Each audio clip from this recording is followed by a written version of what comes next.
네, 안녕하세요. 실전투자대회 상위 3% 스티브입니다. 자, 오늘은 이전에 이제 영상 올린 것들 중에 설명할 거 몇 개 한번 해보고요. 그 다음에 오늘 매매한 내역 한번 보면서 어디서 어떤 매매를 했는지 한번 이야기해 보겠습니다. 이거 보시려면 바로 직전 영상에 올린 것들이 있거든요. 오늘 매매한 게 요겁니다. 현대사료 5일선 매매 한번 했고요. 그리고 하이스틸하고 메커스 어떻게 흘러가고 있는지 한번 보고 바로 직전에 올린 여기 ADM 코리아랑 토비스랑 어떻게 진행되고 있는지 한번 쭉 이야기를 한번 해보겠습니다. 먼저 현대사료부터 한번 볼까요? 현대사료 차트를 이렇게 딱 보시면 이렇게 보면 그냥 쭉 빠진 것처럼 보이죠. 근데 이제 여기에는 오르고 내리고 하는 어떤 파동이 있었어요. 그 파동을 이용해서 이제 매매를 한번 했고 수익을 내고 지금은 전량 매도 처분이 된 상태입니다. 먼저 매매한 내역 한번 볼까요? 매매 내역 보려면 여기 메뉴창 누르고 여기에 메뉴창 눌러가지고 일지 차트가 있죠. 여기 일지, 자동 일지가 있죠. 요거 눌러보면 매매한 내역이 나오죠. 여기서 일지 차트를 누르면 돼요. 일지 차트를 누르면, 이제 오늘 매매한 내역이 이 버튼을 누르면 나오는데요. 5분봉으로 놓고, 요거를 축소를 시켜서, 요거 매매 마크 조회 버튼을 누르면 매매한 내역이 나옵니다. 자, 이렇게 마이너스를 눌러보면, 자, 두 번의 매매가 이루어졌죠. 여기 한번 매매가 이루어지고, 여기 한번 매매가 이루어지고, 자, 이 구간이 1번 구간이고, 이 구간이 2번 구간입니다. 자, 1번 구간에서는 수익 실현을 하고 탈출했고요. 2번 구간에서는 직전 저점, 자, 요거 쌍바닥이죠. 쌍바닥을 노리는 매매를 한번 했는데, 여기서는 손절 처리가 됐어요. 자, 스탑이 됐습니다. 자, 우리가 이제 매매를 하다 보면 항상 자기가 생각한 것과 약간 다르게 또는 운 없이 자기가 이렇게 설정해 둔 스탑 라인을 살짝 깨고 다시 반등하는 경우도 있어요. 뭐 이런 건 운이 없는 경우죠. 마찬가지로 이렇게 수익을 실현하기로 했는데 이렇게 탁 수익 실현이 되고 이렇게 나오는 경우도 있는 거죠. 시장이라는 건 마치 마녀와 같아서 내 마음대로 안 돼요. 그죠? 그리고 예측하는 게 거의 불가능합니다. 그렇기 때문에 우리는 이제 전략을 가지고 그 전날에 미리 매매 계획을 짜놓고 이 매매 계획에 따라서 관리를 하는 거죠. 자, 이 매매를 했던 이제 이유를 좀 설명을 드리면 여기는 이제 5일선 깨고 내려왔을 때 반등을 이용한 매매였고요. 이렇게 이제 거래량이 나오죠. 이렇게 거래량이 우리가 이제 매수 시점을 정할 때 나름대로 이제 뭐 5일선 매매를 한다든가 3일선 매매를 한다든가 돌파 매매를 한다든가 지지선 매매를 한다든가 또 뭐 아니면 이평선 매매도 있죠. 매매는 되게 많아요. 그죠? 그리고 보조지표를 활용한 매매를 할 수도 있는 거죠. 여러 가지 매매가 있는데 이게 이제 그 본질은 뭐냐면 손실을 관리하는 겁니다. 즉, 리스크를 관리하는 거죠. 내가 어느 정도의 리스크를 부담할 건지, 그리고 내가 부담하고 감내할 수 있는 손실의 양이 어떤 건지, 라는 걸 미리 정하고 들어가는 겁니다. 이게 꾸준히 수익이 나는 비결이에요. 이게 다른 비결이 있는 게 아니라, 이 주식 투자는 운동과 같아서 지식으로 하는 게 아니에요. 지식이 있으면 더 좋은데, 지식 플러스 경험이 있어야 돼요. 여러 가지 매매를 해보면서 내가 야, 이럴 때도 있고 저럴 때도 있구나. 반드시 책에 나오는 어떤 뭐 아니면 뭐 기본적 분석이나 기술적 분석만 봐가지고는 안 되구나. 라는 거를 이제 아실 수 있을 겁니다. 그래서 결국에는 반복을 해야 되죠. 아예 그냥 처음부터 실패를 할 것이다 라고 염두에 두고 시작하는 게 좋아요. 초보자라고 하면 성공하기 힘들거든요. 90%의 투자자는 손실이 나지 않습니까? 그리고 나머지 살아남은 10%만이 수익이 나고 그 10% 중에서도 무려 2, 3%만이 큰 수익을 얻어가는 기울어진 운동장이라고 할 수 있거든요. 그래서 내가 이 시장에 뛰어들었다라고 했을 때 초보자가 반드시 수익을 내고 내가 승리를 할 것이다 라고 기대를 하는 것보단 여러 번의 반복 훈련을 통해서 내가 익힌다. 내가 좀 더 경험을 쌓고 시장의 특성을 안다 라고 생각하는 게 훨씬 마음 편해요. 그래서 우리가 포트폴리오를 짜는 겁니다. 그래서 항상 분할 매수를 하는 거죠.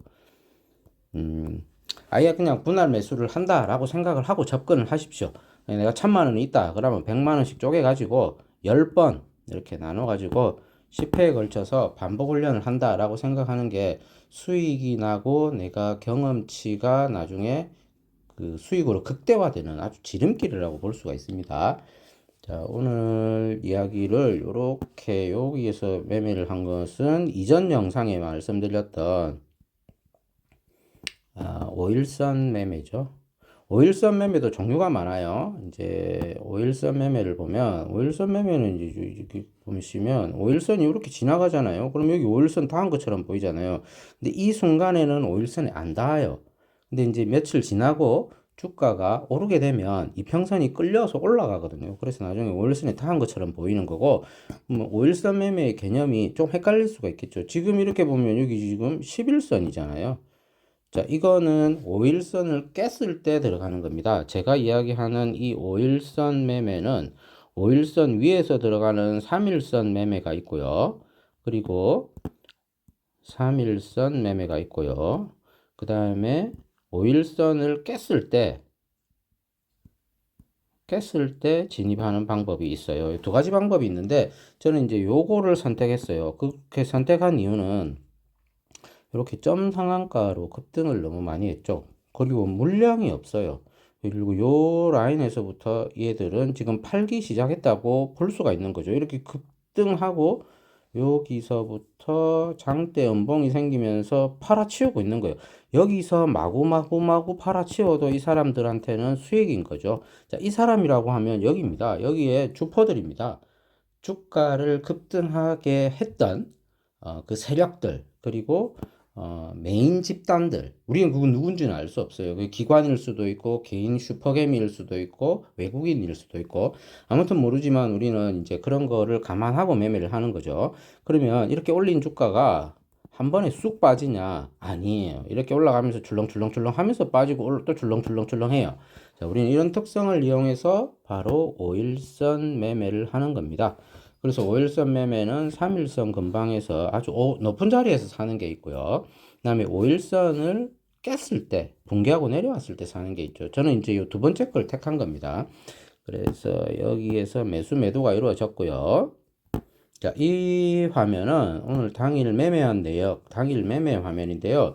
현대사료가 지금 1.7%밖에 수익이 안 난 것 같죠. 요거는 이제 이야기를 좀 해봐야 되죠. 요렇게 빠졌을 때, 요렇게 급등할 때, 여기 매도가 한번 이루어져서 7.5% 정도 수익이 한번 났고, 그 다음에 요렇게 다시 빠졌다가 오를 때, 요게 이제 요렇게 보면 쌍바닥이라고 저는 본 거죠. 요렇게 크게 쌍바닥으로. 근데 여기에서 스탑 됐어요. 마이너스 한 3% 정도. 그러니까 여기서 벌어들인 7%의 수익의 한 절반 정도는 돌려준 거죠, 시장에. 자, 돌려주는 그런 매매를 했고, 여기 있는 토비스라는 거는 제가 생각했던 어떤 시나리오가 나오지 않아서 그냥 정리하고 나온 겁니다. 자, 현대사료를 보면서 좀 더 구체적으로 이야기를 한번 해볼게요. 지금 보고 계신 건 현대사료의 일봉 차트죠. 일봉 차트를 보면 자세히 알 수 없으니까 아까 거래 내역에서 봤던 일지 차트에서 봤던 내용을 여기서 한번 설명해 보겠습니다. 자, 요 부분을 저는 매수 타점으로 잡아서 요점 매수를 했나? 그럴 거예요. 요점 매수를 해서 여기서 팔아야 되나 말아야 되나? 여기가 지금 급격히 하락했기 때문에 이게 차트라는 게 왜곡돼 보이거든요. 급격한 상승이나 급격한 하락이 나오면 이게 등락폭이 여기는 엄청 작아 보이는데 여기가 실제로는 한 6%에서 7%의 상승 구간이 주는 거예요. 자, 그러고 나서 이렇게 한번 아침에 깼다가 다시 올라가는데 거래량이 터졌죠. 자, 여기가 매도 시점입니다. 자, 제가 생각하는 매도의 포인트는 거래량이다 라는 겁니다. 사람들마다 이제 다른데 이제 저는 그렇게 생각하는 거죠. 거래량이 터지면 자, 매도를 하라라고 생각을 해서 이렇게 매도를 해서 한 7에서 8% 정도의 수익을 내고 전량 시장에서 탈출을 했습니다.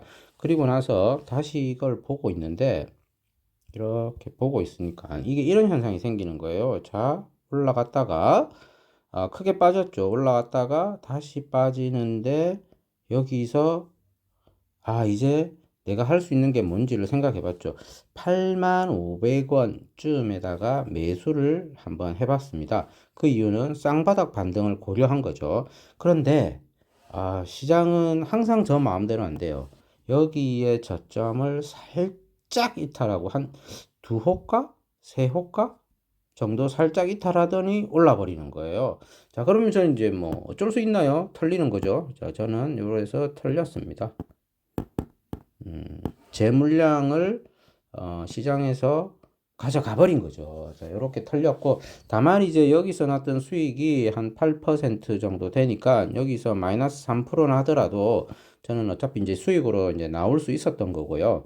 비중은 이제 똑같이 조절했어요. 그래서 투자의 본질은 리스크를 관리한다라고 이야기 드렸듯이 역시 수익과 손실이 났을 때 수익 부분이 더 많아지는 현상이 생기면 내 계좌는 점점 증가하게 되는 겁니다. 자, 이렇게 생각을 해 보셔야 되고요. 여기서 어떻게 제가 알았겠어요? 제가 여기 생각했던 딱 저점, 그 저점이 77,800원이었거든요. 요 저점에다 손절을 딱 놨단 말이에요. 근데 이게 77,500원 딱 찍고 반등을 해버리는 거예요. 그럼 뭐 어쩔 수 없는 거죠. 이런 일은 흔하게 생긴다. 라고 생각하고 아예 접근하는 게 나아요. 그 말인즉슨 내가 감내할 수 있는 손실의 규모를 미리 정한다. 이렇게 보시는 게 마음이 편한 거죠. 내가 항상 내가 아주 신의 기법이 있다. 아니면 항상 수익만 난다. 이런 건 없어요. 이런 건 없다는 걸 받아들여야 돼요. 내가 서적을 읽었는데, 이런 기법이 있더라. 재무제표를 이렇게 보고 이렇게 하면 오르더라. 그런 거 없어요. 기대하지 마세요. 그게 마음 편해요. 우리가 지금 이렇게 싸우고 수익을 내려고 덤벼든 세상은, 그러니까 주식시장이나 금융시장은 그 누구도 알 수 없는 시장입니다. 예측도 불가능할 뿐만 아니라 누군가가 항상 수익을 낸다라고 담보할 수 없는 곳이에요. 항상 수익과 손실은 반복될 수 있고요. 손실이 났을 때 그 손실의 규모를 적게 만들고 수익이 났을 때 수익의 규모를 좀 더 크게 만들면서 수익과 손실을 상쇄했을 때 수익 구조가 나오게 만드는 게 투자의 본질이라고 저는 생각합니다. 자, 이렇게 현대사료를 오늘 매매했고요. 또 나머지 한 종목도 설명해 볼게요. 예, 여기 보이는 토비스라는 종목입니다. 토비스라는 종목은 이전 영상에 설명을 드렸죠.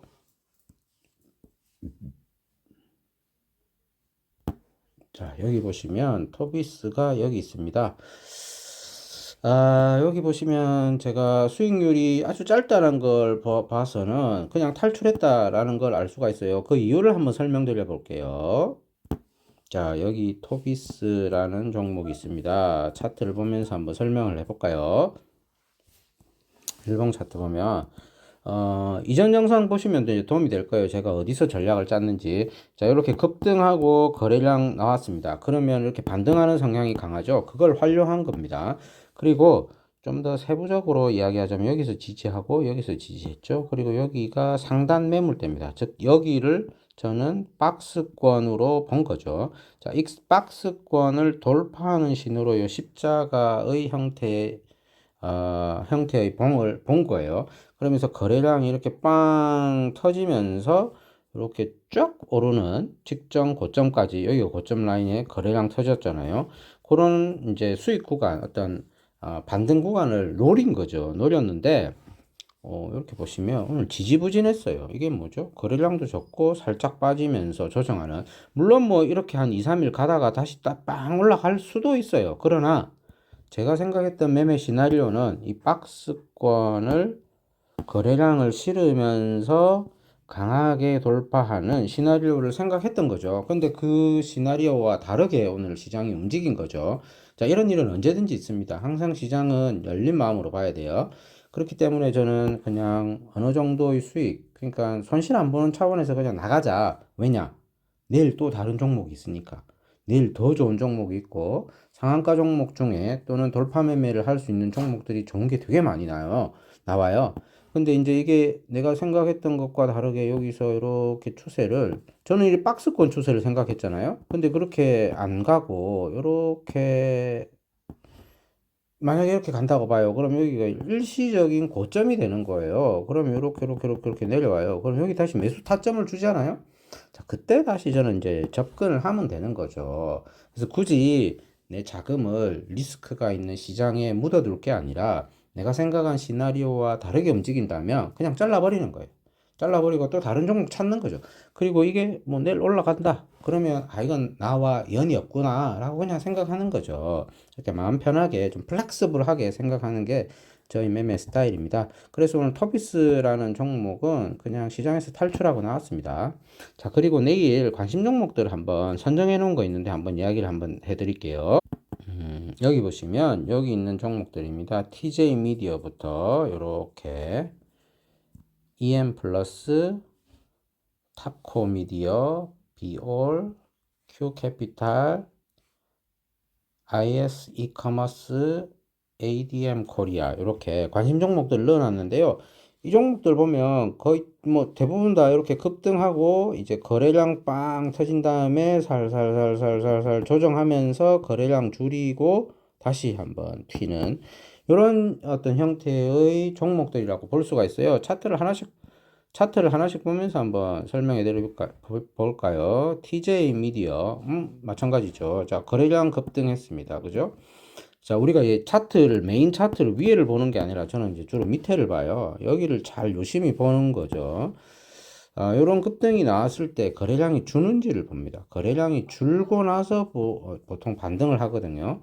자, 그런 관점에서 요거는 5일선 매매를 하려고 대기 중인 종목입니다. 5일선 매매.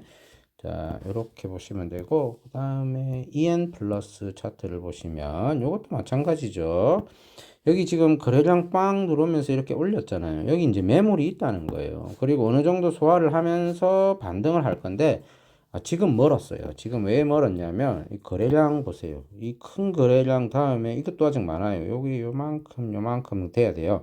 이렇게 잔잔해질 때, 그리고 이렇게 조정을 하면서 잔잔해지고 바닥 다지면서 다시 올리면서 요 고점까지 생각할 수 있고, 요 고점 대비 아래에서 이렇게 구간의 이격이 한 10% 정도는 돼야 반등을 먹을 수 있는 구간이 있다 이렇게 생각하는 거죠. 그리고 이제 거래량이 죽어야 돼요. 그리고 이 호가창을 보면 물량이 별로 없어요. 자, 그럴 때 개미들이 나갔구나 라고 생각하고 세력들은 올립니다. 탑코 미디어도 보면 이것도 보면 요런 지점을 그어 볼 수 있잖아요. 자, 여기 거래량 엄청나게 들어왔죠.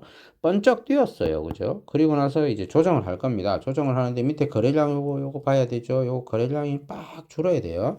그러면서 요렇게 형태를 만들 거라고요. 잔잔해질 거예요. 그러면서 한번 빵 쏘아 올립니다. 자, 요게 이제 어떤 형태로 요게 흘러가는지는 봐야 돼요. 이렇게 번쩍 올리고 조정하는 형태가 이렇게 박스권을 만들 수도 있죠. 그럼 박스권 돌파 매매로 이제 접근하는 거고, 이렇게 훅 빠졌다가 올라갈 수도 있어요. 이렇게. 그럼 훅 빠지는 지점을 이제 5일선 깨는 지점이죠. 요거는 5일선을 깰 때 매수하는 거죠. 깰 때 매수하는 이런 방법도 쓸 수가 있고요. 그러니까 시장은 이제 우리가 대응의 영역이기 때문에 어떻게 흘러가는지를 보고 이런 지점이 지지선의 역할을 할 것이다 라는 것을 감안하고 이제 보는 겁니다. 자, 비올이라는 종목인데요. 이것도 이제 이렇게 보면 박스권의 큰 거래량을 돌파해 버렸죠. 자, 제가 보는 것들 거의 대부분 비슷하죠. 그리고 여기 거래량 보세요. 여기 거래량 보면 좀 더 줄여야 돼요. 확 줄여야 돼요. 자, 좀 더 기다려야 되겠죠. 그래서 비올이라는 종목 보고 있고요. Q 캐피탈입니다. 자, 오늘 요건 상한가 나왔거든요. 이렇게 여기도 보면 거래량 들어온 지점을 조정하고 뚫었어요. 그죠? 이미 요 상한가가 요게 이제 급등이 나왔을 때 요 조정을 잡는 사람도 있어요. 근데 이제 요걸 다 말아 올렸다라는 건 훨씬 더 안전한 곳에 와 있다는 말이거든요. 훨씬 더 안전한 곳에 와 있는 상태에서 매매를 하는 게 내가 확률을 높일 수 있는 방법이기 때문에 지금 선정한 겁니다. 그리고 여기 거래 정지를 먹고 이제 다시 내일 이제 거래를 재개할 건데요. IS e-commerce입니다. 자, 요것도 351선 매매를 한번 해볼 생각이에요. 자, 351선 매매. 3일선과 5일선, 3일선과 5일선 근방에서 이렇게 꼬리를 주고 지지를 했죠. 사실 이런 상한가가, 여기 있죠. 상한가가 나오잖아요. 그러면 시가가 이렇게 급등했다가 쭉 빠질 때 있죠. 이렇게 빠졌다가 다시 올라갈 때 지지 라인이 상한가인 경우가 되게 많아요. 그리고 당시에는 모르는데 하루 지나고 나서 보면 그게 3일선이 되는 거죠. 그러면 그게 3일선 매매입니다. 자, 이 3일선 매매냐, 5일선 매매냐, 21선 매매냐, 그건 중요하지 않아요. 중요한 건 뭐냐면, 이 3일선 매매를 직전 상한가의 종가, 요 지점 있죠? 여기서 내가 매수를 한다고 했을 때, 빠지면 마이너스 2, 3%에서 손절을 할 수 있느냐, 즉 스탑을 할 수 있느냐라는 겁니다. 이건 머리로, 지식으로 되지 않아요. 이거는 역시 반복입니다. 운동과 같이 반복을 해서 내가 스탑을 여러 번 해봐야 이게 정말 손이 나가는 거거든요. 아니면 이제 주문창에다가 자동 매매 설정을 걸어둘 수도 있는 거고요. 자, 이런 거는 지식이 아니라 운동이다 생각하고 반복을 하셔야 되고요. ADM 코리아 한번 볼까요? 요것도 보면 요거는 이제 어제 이야기 드렸던 요건데 돌파 매매죠. 박스권 돌파 매매를 생각하고 있었는데 오늘 이렇게 빠져버렸어요. 그죠? 그러니까 돌파 실패 형태라고 볼 수 있죠. 자, 항상 돌파를 할 거다라고 생각해서 기다리고 있었는데 실패하는 종목은 여러 번 나옵니다. 그래서 이게 돌파를 할지 안 할지는 몰라요. 자, 그래서 우리는 이 모른다. 이게 정답이구나. 라고 생각하고 시장에 접근을 해야 돼요. 이게 이제 세력들, 주포들이 야, 이거 한 번 더 뺐다가 올리자. 이렇게 할 수도 있는 거거든요. 그래서 내가 이제 돌파 매매를 할 때는 완전히 요 최고가라고 나온 이 지점 있죠? 거기에 이제 호가창, 현재가창을 보면 이렇게 딱 보면 여기 매수 물량, 매도 물량이 이렇게 쫙 있는데 어느 특정 지점, 특히 요 최고가라는 지점의 물량이, 잔량이 엄청 많아요. 이 잔량을 모두 소화하고 나서야 비로소 오르는 게 돌파 매매의 특징이거든요. 그렇기 때문에 요쯤에서 대충 사면 절대 안 돼요. 돌파 매매는. 돌파 매매라는 거는 여기 최고가라는 지점까지 완전히 뚫고 났을 때 비로소 매수를 해야 되는 겁니다. 그렇게 하면 순식간에 이제 오르는 현상이 생기죠. 근데 이제 오를 거라고 생각했는데 오르지 않는다. 그리고 거래량이 빵 터져야 돼요. 그리고 거래량도 안 터진다. 그러면 이제 이렇게 빵 오르지 않고 어떻게 되냐면 요 고점에서 스멀 거려요. 그때는 그냥 탈출해 버리는 겁니다. 그러다 보면 쑥 빠질 수도 있거든요. 직전 고점을 올렸다가 뺐다가 한 번 더 올리는 이런 형태도 많이 나온단 말이에요. 그래서 우리가 이제 주식 투자를 할 때는 뭐 책만 보고 이게 어떤 차트를 보고 이런 돌파 매매가 있더라 해서 박스권 상단에서는 사라 해서 무조건 살 게 아니라 여러 가지 케이스가 있기 때문에 어떤 건 꼼지락꼼지락 이렇게 꼼지락꼼지락 거리다가 다시 빠지는 경우도 있거든요. 자, 그런 걸 항상 감안을 해야 돼요. 그래서 이제 손절을 해버리는 거죠. 아니면 매수 진입을 조금 더 홀딩, 딜레이 한다든가. 자, 그렇게 매매 전략을 짜는 겁니다. 자, 오늘은 제가 매매했던 종목들이랑 내일 관심 종목들 이렇게 쭉 한번 브리핑 해봤습니다. 내일도 성공 투자하시는 하루가 되길 바라고요. 좋아요와 구독 항상 부탁드리겠습니다. 좋은 밤 되세요.